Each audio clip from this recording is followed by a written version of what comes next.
Tsaka, puntong ko lang din naman yan sa pag-aaral mo. Obligasyon at responsibilidad yan ng magulang mo. At ikaw, bilang anak, hindi mo na responsibilidad o obligasyon na balikan sila o tulungan sila. Enjoy your life. You only live once.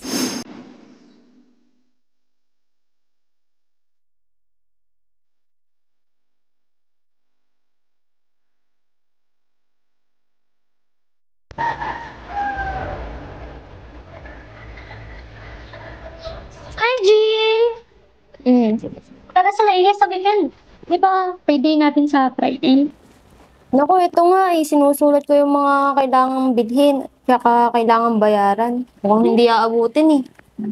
Ano ba yan? Patingin mo. Gamot ni Mama?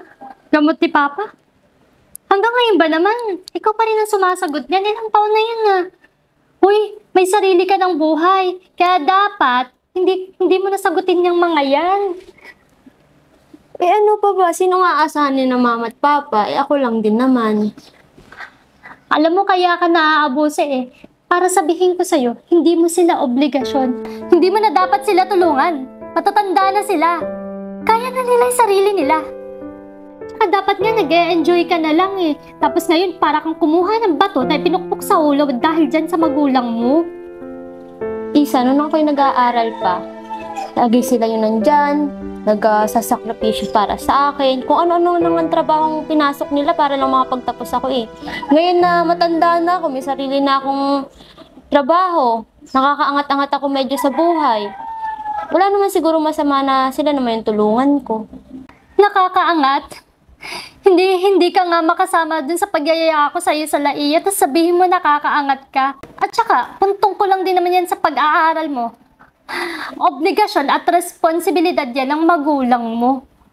At ikaw, bilang anak, hindi mo na responsibilidad o obligasyon na balikan sila o tulungan sila.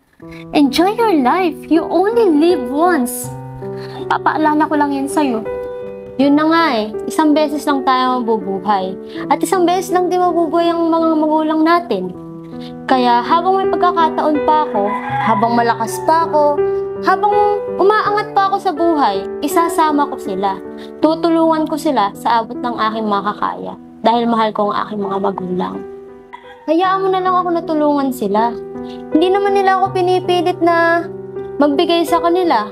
Gusto ko lang talagang ibalik yung sakripisyong ginawa nila para sa akin. Kung ganyan ka ng ganyan, mauubusan ka.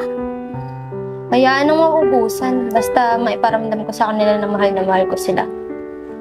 Naku, ewan ko sa'yo. Diyan ka na nga.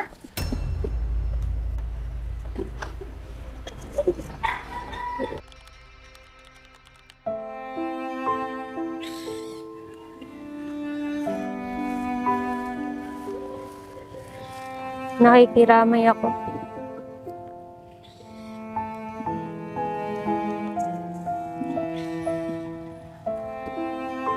Salamat, Jin, ha. Nakakahinayang at nakakalungkot lang na kahit anong gawin ko, hindi ko na maibabalik yung buhay ni Mama. Hindi na ako makakabawi sa lahat ng mga sakripisyo niya sa akin. Kung ano yung hirap na dinanas niya, nag-aaral pa lang ako. Alam mo, at pala nakinig ako sa'yo eh. Lahat na ginagawa mo sa magulang mo, sana pala ginawa ko na lang din sa magulang ko. Para hindi yung katulad ng ganito. Puno ako ng pagsisisi. Puro sarili lang kasi ang iniisip ko eh. Kahit alam ko nahihirapan na si Mama. Wala. Doon ako. Babakasyon. I-enjoy. Talang yung nanay ko. Nag-aagaw po.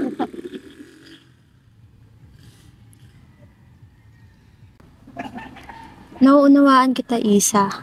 Alam ko kahit nasan ng mama mo ngayon, alam kong proud na proud siya sa'yo. na nakita ka naman niya na successful na sa buhay, nagawa mo na yung mga gusto mo, masaya ka sa lahat ng ginagawa mo. Kaya ngayon, Isa, sana na-realize mo na ang lahat. Na habang nandiyan pa mga magulang natin, mahalin at alagain natin sila. Sana nga. Sana nga masaya si mama ngayon. Kahit hindi ako nakabawi sa kanya. Na alam niya, naging masaya siya. Kung paano ako mag-enjoy sa buhay ko. Na dapat ginugol ko sa kanila.